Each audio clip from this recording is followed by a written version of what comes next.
കേരള തീരത്ത് മുങ്ങിയ MSC Elsa 3 കപ്പലിലെ രക്ഷാദൗത്യം സുപ്രധാന ഘട്ടത്തിലേക്ക്. കടലടങ്ങിയാൽ അടുത്ത ആഴ്ച പ്രവർത്തനം തുടങ്ങാനാകുമെന്നാണ് രക്ഷാദൗത്യ സംഘത്തിന്റെ പ്രതീക്ഷ. അതേസമയം അറബിക്കടലിൽ തീപിടിച്ച വാൻഹായ് കപ്പൽ വലിച്ചു നീക്കാൻ കൂടുതൽ ടഗുകളെത്തും. കേരള തീരത്ത് മുങ്ങിയ ലൈബീരിയൻ ചരക്ക് കപ്പലായ MSC എൽസ 3യിലെ രക്ഷാദൗത്യം അടുത്തയാഴ്ച സുപ്രധാന ഘട്ടത്തിലേക്ക് കടക്കും.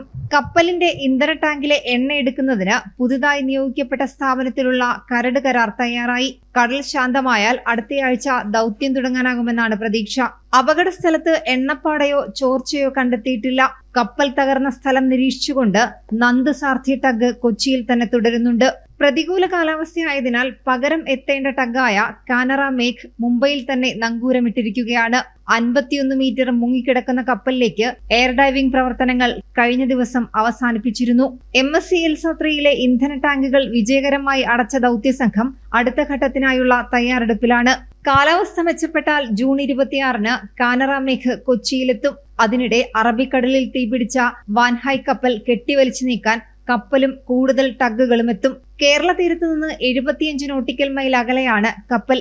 കപ്പലിലെത്തി 95% അണയ്ക്കാൻ കഴിഞ്ഞതായാണ് രക്ഷാദൗത്യ സംഘത്തിന്റെ വിലയിരുത്തൽ. തീ പൂർണ്ണമായും അണച്ചതിനു ശേഷം ഹെലികോപ്റ്റർ മാർഗം കപ്പലിനകത്തേക്ക് ഇറങ്ങാനുള്ള തയ്യാറെടുപ്പിലാണ് സാൽവേജ് സംഘം.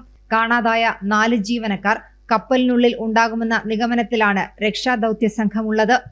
ജനം, കൊച്ചി.